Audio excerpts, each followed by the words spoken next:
Welcome back to Cryodo's Maintenance Management Podcast. Imagine if your factory floor could just text you to say a critical machine was going to break exactly 3 weeks from now. Today we are taking a deep dive into a stack of industry research, case studies, and engineering notes to really understand the mission behind smart work orders. Right, which is a huge topic right now. Oh, definitely. We're looking at how facilities are finally ditching that super chaotic, stressful, fix-it-when-it-breaks routine for a genuinely predictive, data-driven mindset. Yeah, it really is a fundamental shift in how we manage physical assets. I mean, instead of just reacting to a seized motor or, a blown valve, we are seeing facilities use the Internet of Things or IoT alongside machine learning. So they're anticipating failures way before human senses could ever detect them. Exactly, it completely changes the game. So if the main goal is preventing the breakdown, what exactly are these systems listening for on the floor? Because it feels a bit like the difference between taking your blood pressure once a year at the doctor versus wearing a smartwatch that catches a tiny, irregular heartbeat the second it happens. That is a perfect analogy, actually. That's exactly how the mechanism works. It's not just checking if a machine is running hot. Machine learning analyzes the hidden relationships between multiple variables all at once. Oh, so it's not just a single temperature gauge hitting the red zone. No, not at all. It doesn't just look at temperature. It looks at, say, an unexplained 0.2-degree temperature rise that happens to be paired with a very specific change in acoustic vibration. Wow. Okay, and it connects those dots. Right. The algorithm recognizes that highly unique data fingerprint as a bearing failure that will happen in exactly 3 weeks. And then it just automatically triggers the work order. That's wild. It tracks the mean time to repair and guides the fix with actual Kaizen efficiency. You've got it. It's completely automated. Okay, but let's be real for a second here.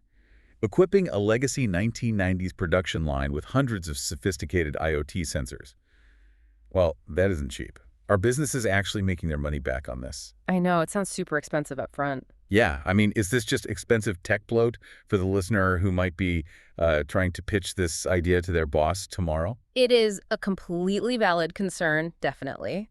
But the ROI data we looked at is just definitive. Smart work orders reduce crippling, unplanned downtime by 40 to 60%. Wait, 40 to 60? That is massive. It is. And unplanned downtime is exactly where factories bleed money. When you fix a microscopic vibration issue early, you aren't just preventing a random Tuesday afternoon shutdown. Right, you're actually saving the whole machine. Exactly. You are significantly extending the overall lifespan of that multi-million-dollar asset using Six Sigma precision. You're basically buying uptime.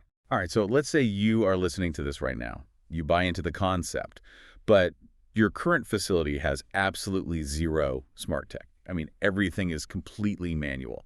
What is the practical first step that doesn't involve ripping out the entire factory floor? Well, first off, you need to get organization-wide leadership buy-in. But practically speaking, do not try to wire up the whole factory on day one. Yeah, that sounds like a nightmare. It is a recipe for an expensive disaster. Instead, just pick one notorious bottleneck, that one machine that always seems to ruin your production quotas. Everyone has that one machine. Exactly. Put a few IoT sensors just on that specific asset.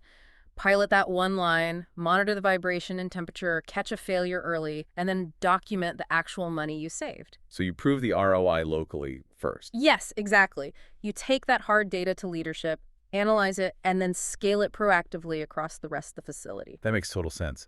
It really shows how adopting a General Cryodo's maintenance management mindset isn't just about installing some new software. It's a much broader philosophy. Yeah, you are using data to literally predict the future and protect your critical assets. It builds a lasting culture of efficiency rather than just, constantly reacting to crises. Totally. And it leaves you with this to ponder, I think. If massive industrial machines can now accurately predict their own internal failures by analyzing invisible data points, how might we apply the same predictive data-driven mindset to optimize our own daily routines or even our personal health? That is a really wild thought to leave on. Don't forget to subscribe to the Cryodo's Maintenance Management Podcast.